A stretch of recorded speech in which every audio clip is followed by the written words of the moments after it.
இழிச்சா போயிடுங்களா இழிச்சா போயிடலாம் கேட்கிறேன். ஓட்டு போடு. அதாவது அந்த ஓட்டு போடுற ஒரு மாசம் அளவுதான் நீங்க அந்த தலைவரை பார்த்திருப்பீங்கன்னு நினைக்கிறேன். அதுக்கப்புறம் அவர் வர்ற சொகுசுக்கார விட்டு கீழே இறங்க மாட்டாப்ல.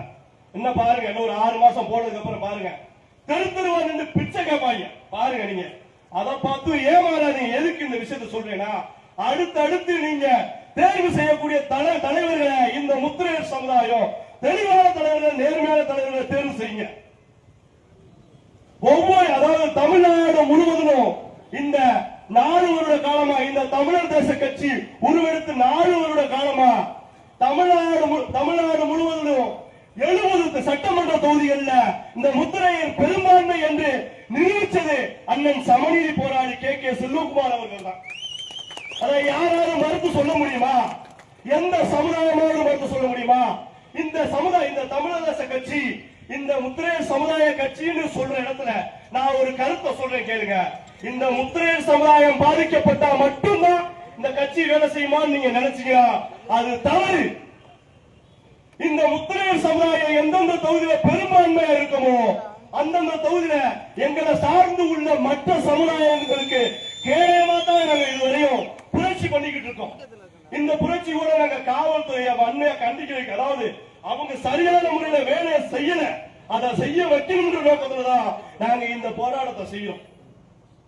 இதுக்கு அப்புறமும் தொடர்ச்சியா இந்த வேடசந்தூர் தொகுதியில கட்டுப்பட்ட ஒவ்வொரு ஒன்றியத்திலையும் இதுக்கு அப்புறமும் இந்த சந்து கடையில நீங்க கட்டுப்படுத்தல அப்படின்னாக்கும் இந்த தமிழர் தேச கட்சி வீரமுத்திரையர் முன்னேற்ற சங்கத்தில் பயணிக்கக்கூடிய அண்ணன் சமநீதி போராளி அவர்களின் தம்பிகள் தன்னிச்சையாக அதை கட்டுப்படுத்துவாங்க. எப்படின்னு கேக்குறீங்களா? அடுத்த ஆர்ப்பாட்டம் எப்படிக்கும் பாக்குறீங்களா? சந்து கடைகளை உடைக்கும் போராட்டத்தை அறிவிப்போம். வடக்கு மாவட்டத்தில் எங்கெங்க சந்து கடைகள் ஓடுதோ, எங்கெங்க கஞ்சா விற்பனை பொது இடங்கள்ல நீ நின்று இந்த கஞ்சா குடிக்கைகள் விற்கிறாங்களோ நீங்க கட்டுப்படுத்தல, நாங்க கட்டுப்படுத்துவோம். அதுபோல இந்த இடத்துல ஒவ்வொரு தவறு இழைக்கும் போதெல்லாம் இந்த தமிழக தேச கட்சி வீரமுத்திரையர் முன்னேற்ற சங்கத்தில் பயணிக்கக்கூடிய இங்க உள்ள மாவட்ட பொறுப்பாளர் அண்ணன் ஆண்டியமலமா இருக்கட்டும், அவரோட மேற்பார்வையா இந்த தமிழ்நாடு முழுவதும் அண்ணனுக்கு அடுத்தபடியான ஒரு தம்பியா, விசுவாச தம்பியா பயணிக்கக்கூடிய செம் மகுடேஸ்வரன் அண்ணன் அவராக இருக்கட்டும். நீங்க நினைக்கிறீங்க சாதாரணமா இந்த அமைப்பு என்னடா செஞ்சுருவாங்க சொல்லி கொலை மிரட்டல் விடுறீங்க. நாங்க இந்த அமைப்பு வீரமுத்திரையர் முன்னேற்ற சங்கமா பயணிச்சு 15 வருட காலங்கள் ஆயிருச்சு. சமீப காலமா 4 வருஷமா தான் இந்த கட்சியில பயணிக்கிறோம், கட்சின்ற பேர்ல பயணிக்கிறோம். இதுக்கு முன்னாடி நாங்க நீங்க கவனிச்சீங்கன்னா இந்த கை 2 பக்கமும் இரு நிறமா இருக்கும். ஒண்ணு வெள்ளை நிறமாவும் இன்னொன்னு கருப்பு நிறமாவும் இருப்போம். நாங்க இப்ப வெள்ளை நிறமா பயணிக்கணும்னு ஆசைப்படுறோம். அந்த பயணத்தை மக்களை அரசியல் படுத்தணும் நாங்க நினைச்சு அண்ணனோட வழிகாட்டும்படியா மக்களை அரசியல் படுத்தணும்னு நினைச்சு நாங்க போய்கிட்டு இருக்கோம். எங்களோட அரசியல் பயணத்துல போயிட்டு இருக்கோம். எங்கள் மக்களை அரசியல் படுத்தும் நோக்கத்துல போயிட்டு இருக்கோம்.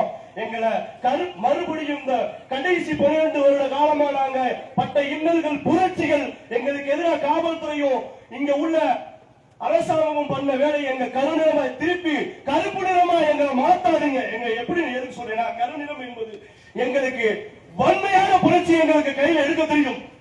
நீ செய்யல இதே ரவுடி சட்டை எங்களுக்கு கையில எடுக்க தெரியும். எங்களுக்கு அது தேவையில்லை. நாங்க எங்கள் மக்கள் புறந்தள்ளப்பட்டுக் கொண்டிருக்கிறார்கள். அந்த இடத்திலிருந்து அரசியலை நாங்கள் என் மக்களை மீட்டெடுப்பதற்காக போராடி கொண்டிருக்கிறோம்.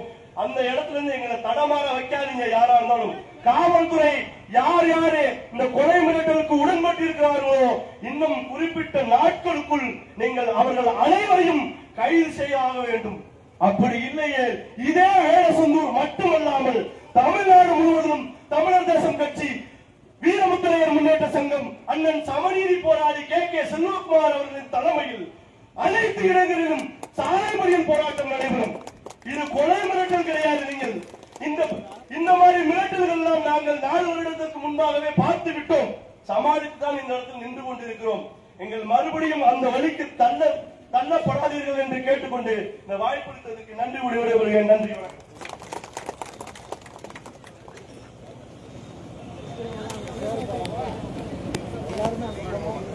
அடுத்ததாக